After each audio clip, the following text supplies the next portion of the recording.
Hello दोस्तों, आज की इस वीडियो में हम लोग देखेंगे फीचर्स ऑफ फॉर्मल ऑर्गेनाइजेशन और फीचर्स ऑफ इनफॉर्मल ऑर्गेनाइजेशन। पिछले वीडियो में हम लोगों ने देखा था मीनिंग ऑफ फॉर्मल ऑर्गेनाइजेशन और मीनिंग ऑफ इनफॉर्मल ऑर्गेनाइजेशन अच्छे से समझा था। अब हम लोग बात करते हैं फॉर्मल ऑर्गेनाइजेशन का क्या फीचर्स है, और ये आप समझ जाएंगे ना तो फीचर्स आपको अच्छे से समझ आ जाएगा दोस्तों कि क्या आखिर डिफिनेशन है इसका और फॉर्मल ऑर्गेनाइजेशन का क्या मतलब है, साथ ही साथ इनफॉर्मल ऑर्गेनाइजेशन का क्या मतलब है। चलिए पहला फीचर देखते हैं। 3-4 फीचर्स हम लोग देखेंगे, मुख्य रूप से यहाँ पर 5-6 फीचर्स दिया हुआ है। बहुत ही इंपॉर्टेंट फीचर्स ये सब अगर आप समझ जाते हो तो आपको फॉर्मल ऑर्गेनाइजेशन और इनफॉर्मल ऑर्गेनाइजेशन को डिफाइन करने में कोई भी प्रॉब्लम नहीं आएगा। आइए देखते हैं पहला point, that is organisation structure is plan by the top management, it create authority, responsibility and accountability. Formal organisation create किया जाता है टॉप लेवल मैनेजमेंट के द्वारा, जो कि क्रिएट जिसमें कि 3 चीज़ आते हैं। देखिए, first that is authority, responsibility and third that is accountability. ये हमारा पहला फीचर था कि सर कि formal organisation top level management के द्वारा बनाया जाता है, प्लान किया जाता है, और इसमें 3 चीज़ आते हैं। जैसे पहला है ऑथोरिटी, रिस्पॉन्सिबिलिटी एंड अकाउंटेबिलिटी। ये था हमारा पहला फीचर्स। आइए दूसरा देखते हैं दूसरा फीचर्स। दूसरा फीचर कहता है the purpose of formal organisation structure is achievement of organisation goal. मैंने आपको कल के ही लेक्चर में बताया था कि जो ऑर्गेनाइजेशन होता है वो फॉर्मल ऑर्गेनाइजेशन के हिसाब से चलता है। इन फॉर्मल ऑर्गेनाइजेशन का वास्ता कोई भी ऑर्गेनाइजेशन से नहीं होता, वो केवल फ्रेंडशिप इमोशन एक अपना अलग ही होता है। ठीक है, बिल्कुल अलग है, डिफरेंट है। इन फॉर्मल ऑर्गेनाइजेशन जो होता है, फॉर्मल ऑर्गेनाइजेशन वो बहुत ही ज़्यादा ऑर्गेनाइजेशन में मदद करता है अचीवमेंट के लिए। आइए देखते हैं दोस्तों तीसरा पॉइंट, डेट इज क्या है।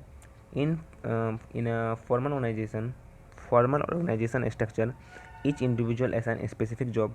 फॉर्मल ऑर्गेनाइजेशन में अलग अलग व्यक्ति को अलग अलग जॉब दिया जाता है। फॉर्मल ऑर्गेनाइजेशन में अलग अलग व्यक्ति को अलग अलग जॉब दिया जाता है, जैसे कि जिसमें कि अलग अलग ऑथोरिटी, अलग अलग रिस्पॉन्सिबिलिटी, साथ ही साथ डिफरेंट अकाउंटेबिलिटी भी दिया जाता है फॉर्मल ऑर्गेनाइजेशन में। तो ये था हमारा दोस्तों तीसरा फीचर्स। आराम से समझ रहे हैं, बिल्कुल क्लियर हो रहा है कि पहला हम लोगों ने देखा फीचर्स की formal organisation top level management के द्वारा बनाया जाता है, जिसमें कि ऑथोरिटी, रिस्पॉन्सिबिलिटी और अकाउंटेबिलिटी भी डिस्ट्रीब्यूट कर दिया जाता है। दूसरा फीचर देखा कि the main purpose of formal organisation structure क्या होता है, अचीव करने में मदद करता है। तीसरा हम लोगों ने देखा कि formal organisation structure specific job को असाइन करता है from each person. Next fourth point देखते हैं दोस्तों। फोर्थ पॉइंट दैट इज कहता है formal organisation structure each individual is assign a fix authority और डिसीजन मेकिंग। फॉर्मल ऑर्गेनाइजेशन में हर एक व्यक्ति को आप एक फिक्स अधिकार दिया जाता है, फिक्स ऑथोरिटी दिया जाता है और डिसीजन मेकिंग पावर। आप लोग चिंता नहीं कीजिए, हम लोग ये जो चैप्टर पढ़ रहे हैं ऑर्गेनाइजेशन के अलग से एक वीडियो है, एक अलग से इसका टॉपिक है account authority, responsibility and accountability का पूरा मीनिंग बताएंगे, तो हम लोग केवल यहाँ पर समझते जाइए। ठीक है, थोड़ा सा लेंदी होगा लेकिन आपको समझना पड़ेगा। चलिए चौथा पॉइंट हम लोग ने देखा कि फॉर्मल ऑर्गेनाइजेशन जो होता है उसमें एक अलग अलग ऑथोरिटी, फिक्स ऑथोरिटी अलग अलग व्यक्तियों में होता है। इतना हम लोग दोस्तों समझ गए क्लियर से। चलिए नेक्स्ट 5 पॉइंट देखते हैं दोस्तों। 5 पॉइंट क्या कहता है, फिफ्थ पॉइंट कहता है कि formal organisation structure result in creation of superior and subordinate. Formal organisation का एक स्केलर चेन होता है। मैंने आपको बताया था, मीनिंग जब बताए थे कि एक स्केलर चेन होता है सुपीरियर से सबऑर्डिनेट और उसका भी सबऑर्डिनेट। ठीक है, जैसे यहाँ पर है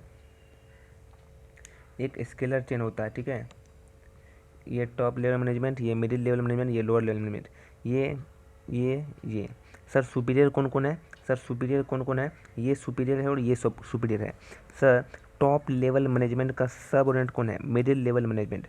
मिडिल लेवल मैनेजमेंट का सब ऑर्डिनेट कौन है, लोअर लेवल मैनेजमेंट। इतना सर समझ रहे हैं, क्योंकि ये चीज़ आपको समझना पड़ेगा कि आखिर सुपीरियर कहाँ से कहाँ जाता है और सब ऑर्डिनेट कहाँ से कहाँ जाता है। ठीक है, इतना समझ लीजिए। देखिए ऑथोरिटी हमेशा ऊपर से नीचे जाती है, सुपीरियर से सबऑर्डिनेट तक क्या जाती है, फटाफट बताइए। ऑथोरिटी जो होता है वो टॉप टू बॉटम जाती है, इतना हर लोग जानते हैं। ठीक है, जो ऑथोरिटी होता है, अधिकार जो होता है वो टॉप टू बॉटम जाता है, और लेकिन जो रिस्पॉन्सिबिलिटी होती है वो बॉटम टू टॉप जाती है, इतना सब लोग जानते हैं। चलिए तो सर फॉर्मल ऑर्गेनाइजेशन का 5 पॉइंट देख लिया है, एक बार रिविजन करते हैं। फॉर्मल ऑर्गेनाइजेशन का 5 फीचर्स। पहला फीचर्स क्या है कि द ऑर्गेनाइजेशनल स्ट्रक्चर प्लान किया जाता है टॉप लेवल मैनेजमेंट के द्वारा, जिसमें कि 3 बातें आती हैं। पहला ऑथोरिटी, रिस्पॉन्सिबिलिटी एंड अकाउंटेबिलिटी। दूसरा देखते हैं, दूसरा है कि जो फॉर्मल ऑर्गेनाइजेशन होता है वो अचीव करने में मदद करता है ऑर्गेनाइजेशन गोल को। तीसरा क्या बात है, तीसरा है कि जो फॉर्मल ऑर्गेनाइजेशन होता है वो हर एक इंडिविजुअल को, हर एक व्यक्ति को अलग अलग टास्क देती है।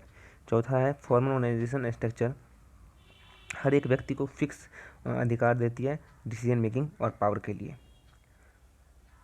लास्ट 5वां पॉइंट दोस्तों है formal organisation structure result in creation of superior to subnet.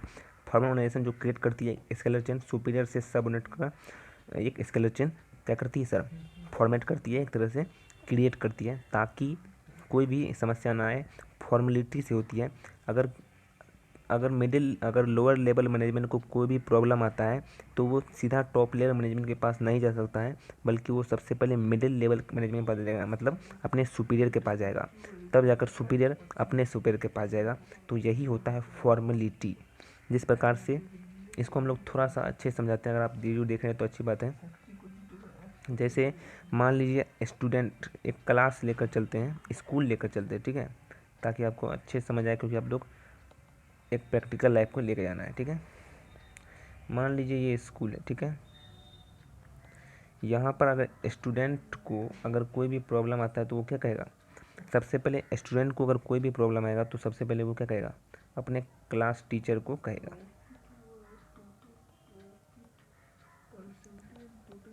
ठीक है। इतना समझ रहे हैं। अदरवाइज देखिए, अगर स्टूडेंट को कोई भी तकलीफ आएगा तो अपने टीचर को बोलेगा, जो भी टीचर वहाँ पर पढ़ा रहे हैं वो टीचर आपके क्लास टीचर को कहेगा, वो जो टीचर है वो आपके क्लास टीचर को कहेगा। अब दोस्तों क्लास टीचर क्या कहेगा, क्लास टीचर जो भी टीचर का मेन हेड है उसके पास जाएंगे, हेड टीचर। और हेड टीचर कहाँ जाएगा सर, हेड टीचर प्रिंसिपल के पास जाएगा। हेड टीचर कहाँ जाएगा सर, प्रिंसिपल के पास, ठीक है। रुकिए, जो हेड टीचर है वो कहाँ जाएगा सर, हेड टीचर जो है वो प्रिंसिपल के पास आखिरी में जाएगा।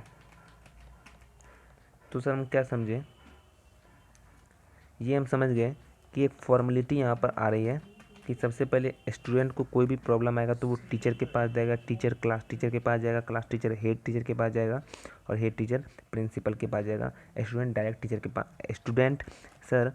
स्टूडेंट भी तो डायरेक्ट प्रिंसिपल के पास जा सकता था ना,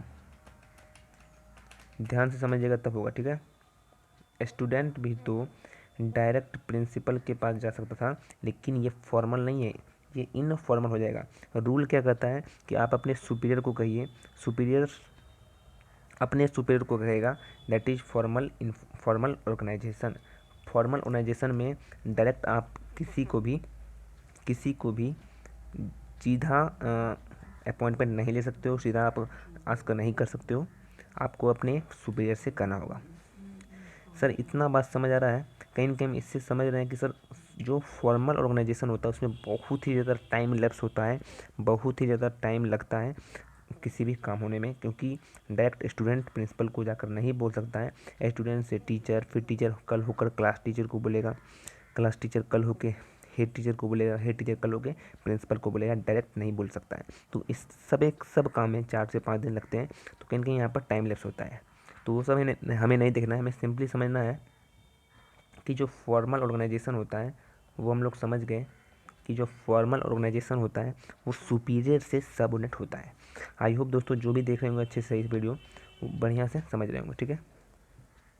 तो ये तो हमारा हो गया सर, ये तो हमारा हो गया फॉर्मल ऑर्गेनाइजेशन एंड। अब हम लोग समझते हैं कि फीचर्स ऑफ, आज हम लोग केवल फीचर्स ऑफ फॉर्मल ऑर्गेनाइजेशन ही देखेंगे। इसके नेक्स्ट वीडियो में दोस्तों हम लोग देखेंगे फीचर्स ऑफ इनफॉर्मल ऑर्गेनाइजेशन, क्योंकि टाइम बहुत ज़्यादा हो गया।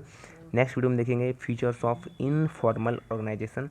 आई होप इसको आप लोग रिवाइज कर लीजिएगा, नोट्स ले लीजिएगा। ये सारा का सारा नोट्स मिलेगा आपको हमारे टेलीग्राम चैनल पर, जाइए जाकर लिंक दिया गया डिस्क्रिप्शन पर @VCC03 फटाफट से ज्वाइन हो जाइए, लिंक दिया गया डिस्क्रिप्शन पर, टेलीग्राम पर ज्वाइन हो जाइए, यहाँ पर बिल्कुल फ्री में नोट्स इन PDF फॉर्मेट में।